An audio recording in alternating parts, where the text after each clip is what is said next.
we're excited to talk to John McDougall, president of McDougall Interactive. So welcome everyone, and appreciate it. A lot of spreading your thought leadership content should involve good quality content that's optimized for the internet, and that a lot of that is for search. Some of it's for social media, but so a lot of the same rules apply at different levels of exaggeration. There's a crazy amount of competition. So if we're doing SEO like I was a long time ago in the hearing aids, you just cram it into the title and meta tags and throughout the page, you're done. That's not the case anymore. Now type in something like Phonax hearing aids or Siemens hearing aids online or something, and then see the page that ranks what is there. And it's probably, God knows how many SEO agencies have helped hearing aid companies make like the ultimate page, the ultimate guide to hearing aids. There's like 10,000 word article. That's a big change. And, we can go in more into some of the specifics, but that's more broadly what I think has changed. Is competition is up and it's not going away anytime soon. When we see things do particularly well, it's that they have, really great keywords. So, headers pose as questions. The articles are long, so they have like about 1,200 words. And timeliness also seems to be a big contributing factor to content success. So if it comes to us, around, noon, rather than like 5 p.m. on a Friday, those articles tend to do way better than ones that are short, that don't have like, really great bullet points, really great formatting.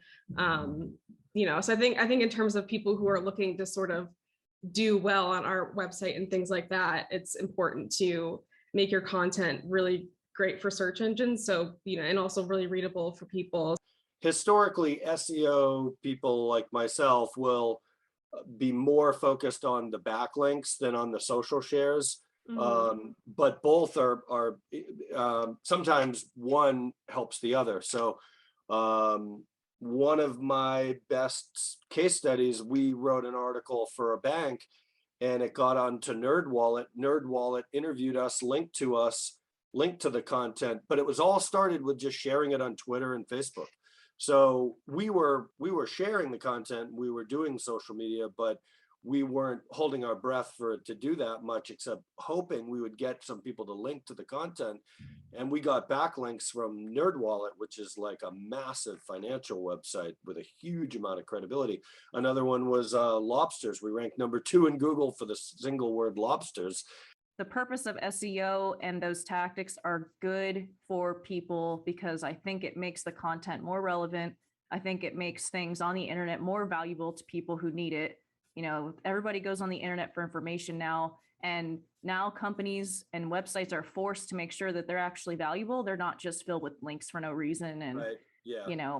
Short little things that aren't going to help someone. So I think, I don't know if everybody agrees with that, but I think it actually makes it better for the audience that's reading it and going to your site anyway. Personally, I think it's good.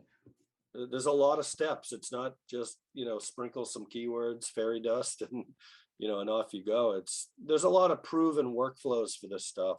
You just have to trust that, the 3 of us and other people doing this stuff are people. We're not just making stuff up.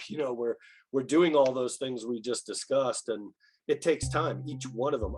Add snippets to the site. Go into figure out Google Analytics 4. Use Google Search Console every week. Use SEMrush. Use Ahrefs. Okay, yeah, every day. That can't be like a few hours a month. That could be a few hours a day for just one person, much less just the writing, the social media.